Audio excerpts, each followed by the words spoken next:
So this is day three. Yeah, I've made it to day three, and we're gonna be creating a hammer. Now I know it says workshop, right? So bear with me.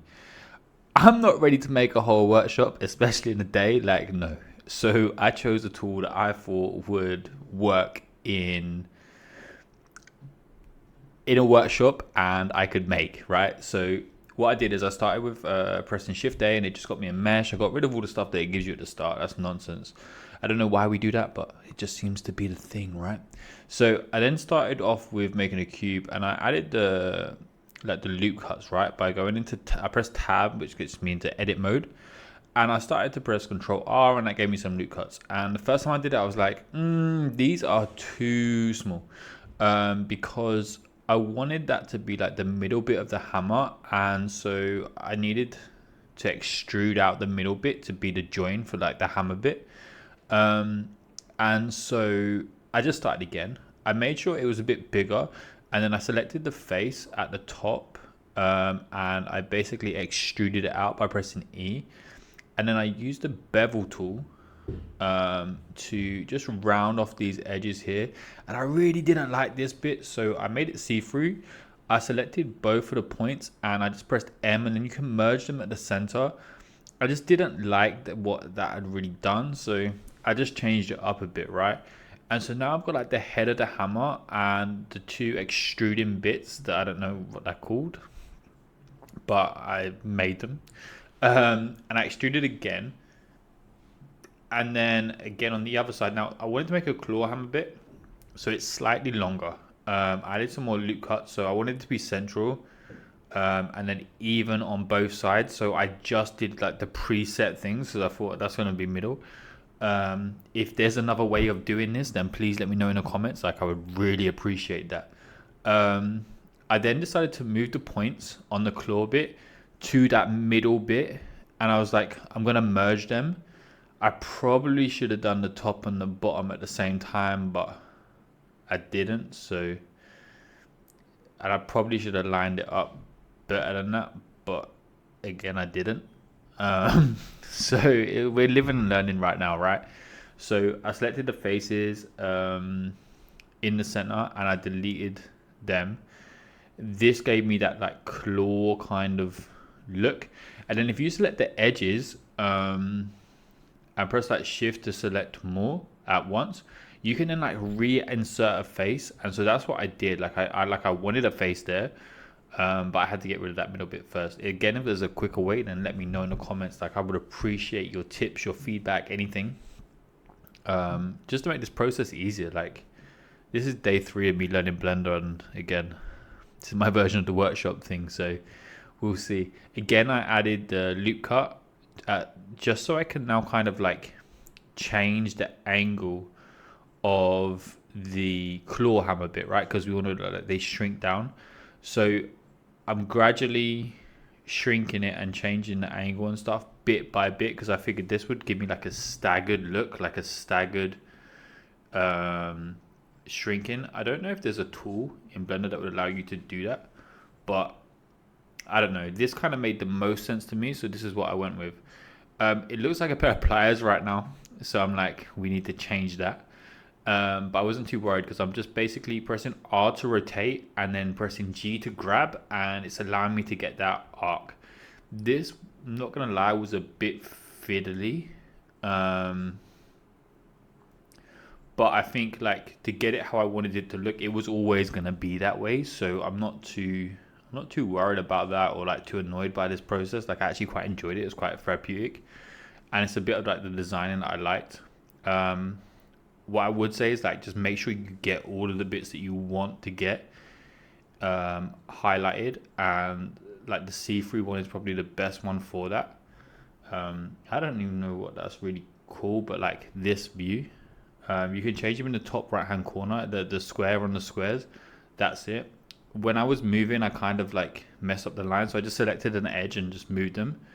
And then that's what I did on to get this point here at the edge of the claw hammer bit. I just selected the edges and then dragged them to where I wanted it to be to make them look like that little hook scuba thing that you can get. But I kind of messed up in the fact that I didn't lock it to an axis. So I now just have to kind of like repair that, and they look like they're a bit bow-legged, so I'm just moving them out, trying to find that balance, which I think, no, I did it, like I had to still do a bit more repairing, but I think I got there, and like I'm kind of happy with that. I think that looks kind of fly for a claw hammer, especially the first one. And on the other side, I just grabbed the box up, grabbed up the whole section, um, made it bigger, so it was like the same kind of size as the head, just slightly smaller, and then I beveled the edge. Thinking back, I probably could have beveled a lot of the other sides, but like this was still a lot of learning and stuff, so I decided that would be enough. I then inserted a cylinder. I shrunk it by pressing size, but I pressed like shift. So if you press shift and then the axis, what it does is it means it doesn't affect that one. So I didn't want to affect the Z axis in the sizing. And so I pressed shift S and Z. And then that allowed me to like make it skinnier on all the axes, but I leave the height of it. I then added those loop cups right, you know how to do it. Scrolled up in the middle of the mouse, and that adds more at one time. And that meant that I could then do these cuts as I'm doing, you know, like how you adjust. So I grabbed up the ones I wanted, did it bit by bit again, and I added this curve. I never really seen a hammer like this, but I wanted to go for like that, you know, that Viking vibe, like the old school Viking vibe with like the curved axes and stuff like that. I was like, let's make like some fly axe, but have a hammerhead on top instead. Like hammers can be a bit boring, I think. I don't know. Sorry for anyone that's into hammers, like really into them. Like I'm not dissing your hobby or your interest.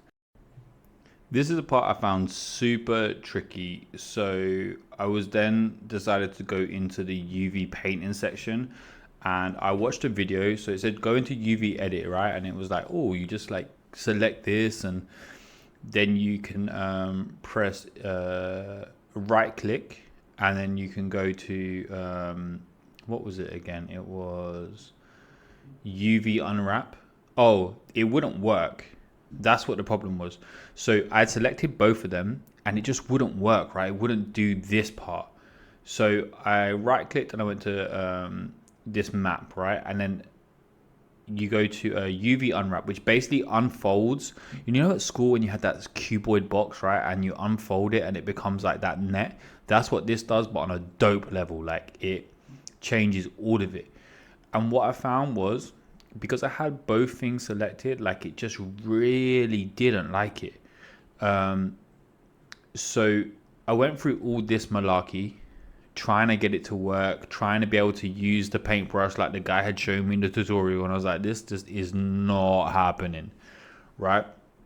So I pressed, I went back, I selected just the hammerhead bit, and I went back into the text paint, and then I did in tab, I did select all, so it selected all of the parts of the hammerhead. I then pressed U and it worked. So I then went to the option smart unwrap, and I got the net on the left hand side box. So you can paint over that and it will work, right? So I did the same thing, but then you have to add a material. So on this one, you go to texture shots, choose material and go add like the plus to add the texture. Now the guy said to put 2048 on the pixels on each one, right? You don't need the other option, and you can choose a base color. So I chose like a gray because I'm like, gray is kind of what hammers are. And then I could start painting, right? So this bit was really exciting. Like what I found is you can paint on both sides. So on the net, if you want to get into a really tight area but you're scared of getting other bits, you can just paint straight onto the net on the left hand side, right? It works the same. And if you want to do like for here example, right, like inside there, I found out which ones and I painted them black, and it meant I didn't have to try and get the brush inside my 3D model, which was like way easier than trying to do it, because blending it all in, you get it in there and stuff. And I don't mind it a little bit, but I wanted it to be dark. And if I add other lighter bits, like I'm cool with that, and that's fine. So I'm now starting to just build up some texture, right? I'm going around, I'm using the model itself to paint on more or not, because I can get light sources, but wherever I'm finding it difficult to get inside those like nitty bits, like I'm using the net on the left, and I'm just building up colors. I'm going from adding some dark, adding some light. Now I'm doing this with my mouse. Like, don't get me wrong, like I have a drawing tablet, but it's annoying because it's a Wacom, and I need like a special Wacom wire, you know, like one of those where we're gonna make you pay extra money to be able to sync it, because it's a studio one. It's not the like the just the tablet, like it can work independently. And so once I can afford to get one of those, I'll get one, and I should be able to then do this on my tablet. But for now, I'm using the mouse, which means it doesn't have like that pressure sensitivity that I would get from using a drawing tablet. So this is a bit trickier, and it just takes a bit more time. So I've sped this up so that you lot don't have to watch this like in real time.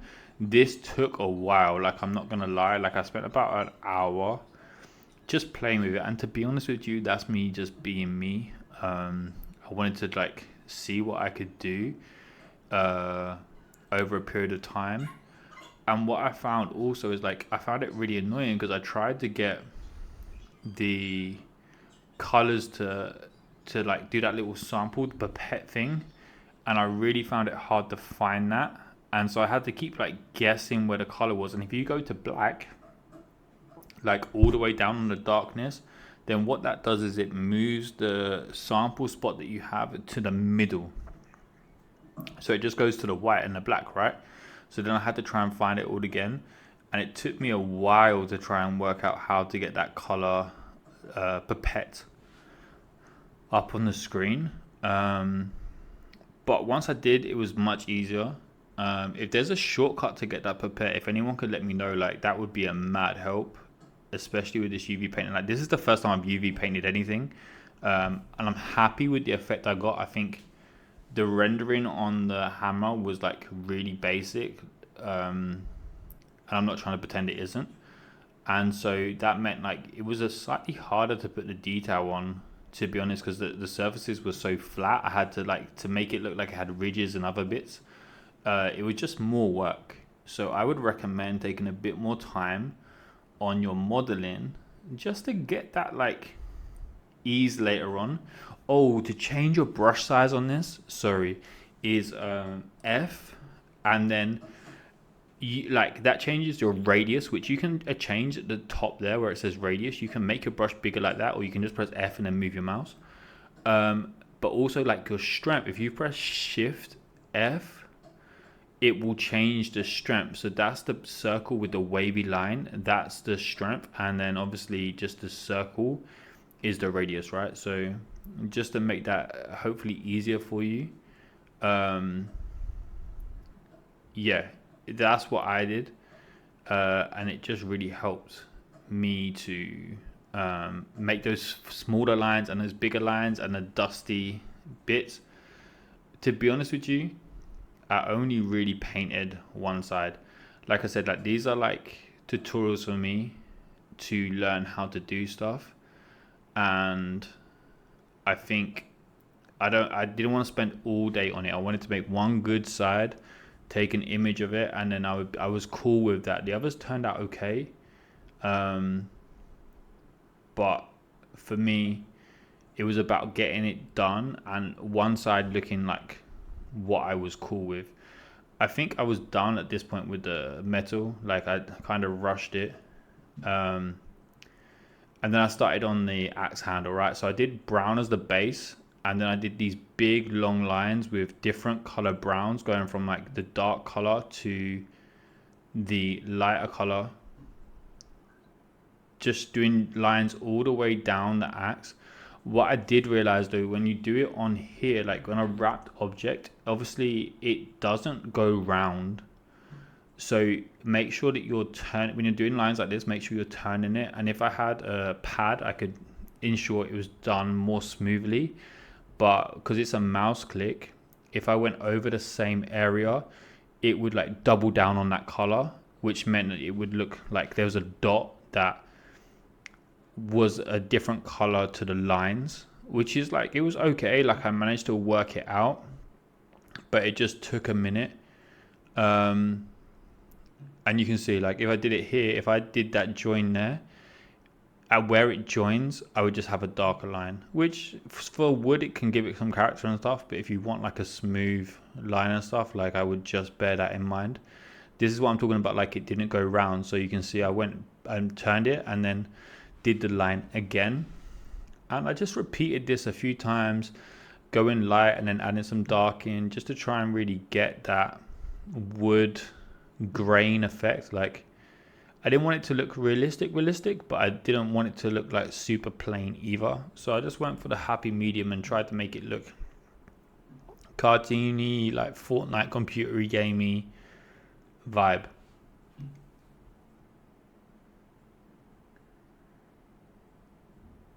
And I did that until I was pretty much happy with it. Oh no, my screen just turned off as I'm recording. You know what, I'm gonna leave it because it's just facts of life. This stuff happens. I think I didn't do much more than that. And this is my first act. So this is my workshop unit. As you can see, I've done a whole workshop. Like, I really didn't. I forgot the bit at the top, so I added that in as well. But this is my hammer, and actually, I'm kind of gassed about my hammer. Like, the first time I've made something like this, the first time I've definitely UV painted, I'm really happy. This is day 3, and so we've done the ripple, we've done the crystal, and we've done the workshop. I hope you enjoy, and thanks for watching.